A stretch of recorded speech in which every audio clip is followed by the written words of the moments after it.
tivemos agora, recentemente, o pedido de recuperação judicial da Odebrecht. Pela lei brasileira, isso é quase uma falência aí. A empresa estava devendo mais de 100 bilhões e não aguentou cumprir os seus compromissos. Agora, esse episódio ele é uma grande lição e um marco na história do Brasil dos últimos anos, porque nos ajuda a entender melhor um pouco o que aconteceu no Brasil e como se deu esse projeto de poder chamado petismo.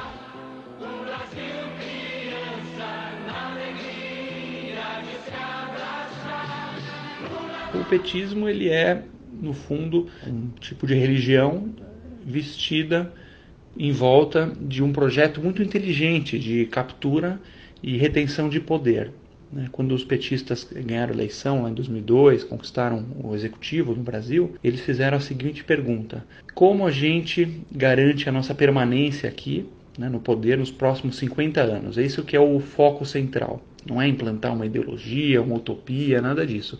É simplesmente o poder cru e nu a longo prazo. E para isso foi desenhado um projeto muito inteligente, muito completo, admiravelmente inteligente até, que envolve alguns pilares para garantir esse poder. O primeiro pilar, obviamente, é você mapear todos os grupinhos de interesse no Brasil, os grupinhos de influência, e dar um jeito de cooptar esses grupinhos, trazer eles para perto e colocar eles debaixo das asas do governo central. São esses grupinhos a classe dos artistas, a classe dos intelectuais nas universidades, principalmente os movimentos sociais, movimento negro, movimento gay, ao cooptar esses grupos para sua ideologia, os altos funcionários públicos de algumas categorias, os sindicalistas, o Congresso, alguns empresários amigos do poder, mapear todos que têm influência, que podem ou ajudar ou sustentar um governo, ou mesmo os que podem atrapalhar.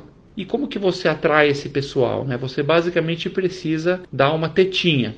Esse pessoal funciona na base de tetinha. Por exemplo, no caso dos artistas, tem uma tetinha muito importante chamada Lei Rouanet, que não foi nem inventada pelos petistas, se justiça seja feita, ela vem de antes. Já na época do PSDB já tinha essa tetinha para os artistas. A Lei Rouanet é uma lei que permite você desviar dinheiro da saúde, da educação, da polícia, desses serviços básicos, para financiar show de artista sertanejo, filme da Xuxa, exposição de homem de bunda de fora. Então é basicamente a tetinha dos artistas, é a Lei Rouanet que eles defendem com unhas e dentes. Os sindicalistas nunca ganharam tanto dinheiro quanto nos governos petistas, nunca teve tanta proliferação, tanta criação de sindicatos. A missão de um sindicato é lutar por benefícios para os trabalhadores, certo? Mas em vários lugares do país não é isso que vem acontecendo, não. Esses sindicatos são controlados por dirigentes corruptos. E no fim o dinheiro sai do bolso do trabalhador e vai direto para o bolso deles. Você teve um mensalão em que o governo simplesmente desviou recursos para pagar mesadas para os deputados, para o deputado dar sustentação para o governo. Foi desenhado toda uma rede aí de marionetes que o governo central conseguia ir manipulando esses grupinhos através das tetinhas. Agora, como é que você paga isso tudo? Aí vem o segundo pilar, do qual a Odebrecht é muito, muito importante. Ela é um ponto central. Você precisa escolher alguns vencedores na economia, Você precisa praticar aí um capitalismo que é completamente diferente do capitalismo real. O capitalismo real ele é o capitalismo de livre mercado, em que você tem igualdade de condições, você tem igualdade de direitos e de regras, e as empresas têm que entrar para competir de forma feroz, Para baixar custo, para melhorar os produtos, e que não tem preferidos. O capitalismo, na essência, ele não pode gerar preferidos. E aqui era o capitalismo de compadres. É exatamente o oposto que foi praticado no Brasil, aí não só pelo petismo, mas sim por várias décadas antes, em que você escolhe os amiguinhos do poder, como por exemplo a Odebrecht, ele é um exemplo do capitalismo de compadre. O ex-presidente da Odebrecht, Marcelo Odebrecht, afirmou hoje em depoimento ao juiz Sérgio Moro que a empresa mantinha um funcionário responsável pelo pagamento de propinas desde 1990. E aí para esses amiguinhos você dá dinheiro quase de graça do BNDES, você dá contratos públicos para eles atenderem as estatais, que foi o caso do Petrolão. Você vai dando favorecimentos para esses caras irem ganhando o jogo e ganhando muito dinheiro, muitos bilhões e bilhões e bilhões, e isso vai voltando para o partidão na forma de propina. Esse é exatamente o caso do famoso Petrolão, em que várias empresas, inclusive a Odebrecht, estiveram no centro. Funcionava assim. Partidos políticos aliados ao governo, PP, PMDB e PT, indicavam diretores para ocupar cargos na Petrobras, nas diretorias de abastecimento, de serviços, de exploração e produção, internacional e de gás e energia. Os diretores e o doleiro negociavam com diretores de empreiteiras o percentual da propina. Em troca, as empresas conseguiam os contratos.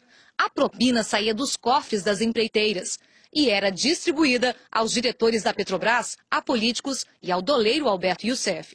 13 empreiteiras foram citadas no depoimento como participantes do esquema, entre elas Camargo Correia, Odebrecht, OAS, Queiroz Galvão, Andrade Gutierrez e Mendes Júnior. O primeiro pilar, então, é a cooptação de grupinhos e oferecer tetinhas para manter essa turma toda quietinha e apoiando o governo. Segundo pilar, escolher alguns amiguinhos para ficarem multibilionários e irrigar o esquema de corrupção. E o terceiro, para conseguir fechar a conta desse Estado que é absolutamente ineficiente, guloso, desse polvo gigantesco que é o Estado brasileiro, que devora tudo ao seu caminho, é você empobrecer, claro, a classe média e a população mais pobre, né? Alguém tem que perder nesse jogo aí. Se tem tantos grupinhos ganhando, alguém tem que perder. E quem perde é o povão e mais ainda a classe média.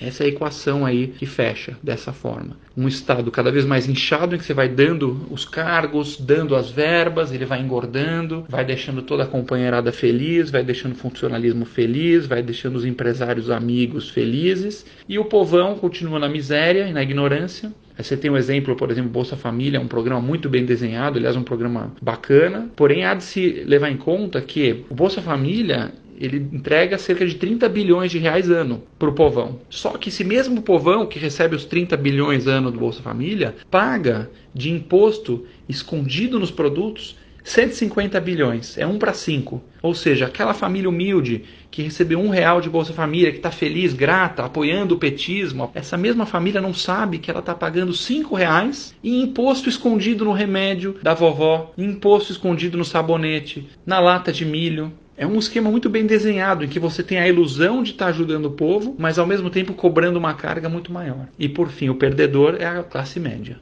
Aí é preto no branco. A classe média é o verdadeiro grupo de escravos do Brasil. Se você quiser resumir o Brasil em uma frase, é basicamente um sistema político que escraviza a classe média e alimenta as tetinhas dos grupinhos. Isso é o Brasil. Você, como classe média no Brasil, você faz um péssimo negócio. Péssimo.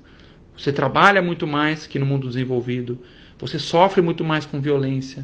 Você sofre muito mais com estresse, você passa horas no trânsito para chegar no seu trabalho, num lugar violento, e você recebe zero em troca. Um governo inchado, gordo, ineficiente. Enquanto a classe média ficar dormindo, as tetinhas vão ser o verdadeiro governante do Brasil e os líderes que organizam as tetinhas. Essa é a luta agora. A classe média, junto com o povo, tomando consciência, dando a sua voz nas ruas, dando a sua voz na urna, dizendo não para as tetinhas, não aos grupinhos, não aos tratamentos privilegiados, e aí retomando o Brasil a quem o Brasil deveria pertencer de verdade. Somos nós, os cidadãos comuns.